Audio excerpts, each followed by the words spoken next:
Why they decided to pay homage to the Children of the Corn, I have no idea.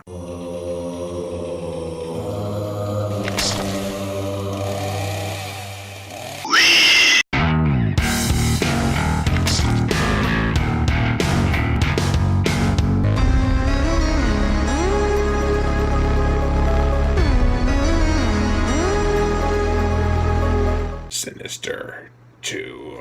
The direct sequel to Sinister that takes out everything that's made the first film work and puts everything that they refused to put in the first film because that would be unnecessary in its place. Welcome to day 1 of my Scare Show 3 titled Demonic Dead Dread. Let us begin. The plot. The deputy from the first movie is now deep in study, trying to figure out the murders and what happened to the family in the first movie.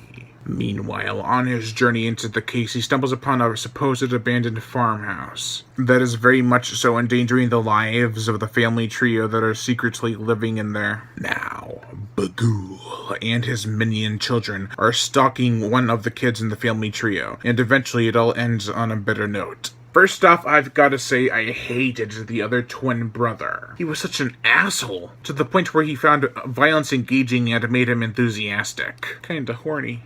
No, that's messed up. It is weird, though, because at first, the brother acts nice to his twin, but then about halfway through, he does a complete 180. I also hated the father. He was over the top and seriously brutal to his family. The rest of the characters are okay. Not the best in the world, but I wanted the outcome to be pleasant for them. One thing I will say is that the bad people in this movie get their comeuppance in a pleasant way for the viewer to watch. And that I mean they get horrifically killed. Woo! I like that this is a direct sequel to the first, and they didn't just start over with a new story and cast of characters. However, they constantly drive home the fact that this is a direct sequel so you don't forget. I was a good friend to the family who died previously. I know a lot about Bagul because of the first movie, even though he was a side character and only met with the father a little bit in the first. Good friends.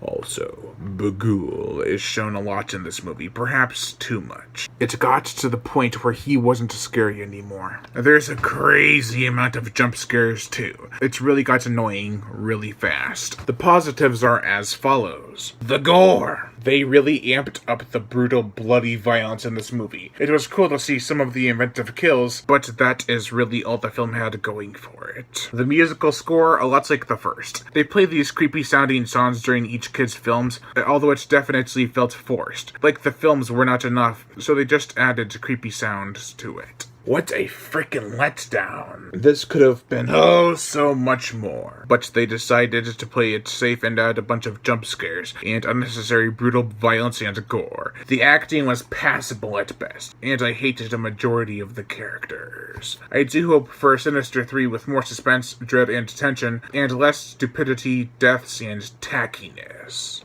Overall, I give Sinister 2 a 1.5 out of 5. Lion Brian Gatto, host of Horror Show movie reviews. Make sure to like my Facebook page in the description below to leave comments and subscribe.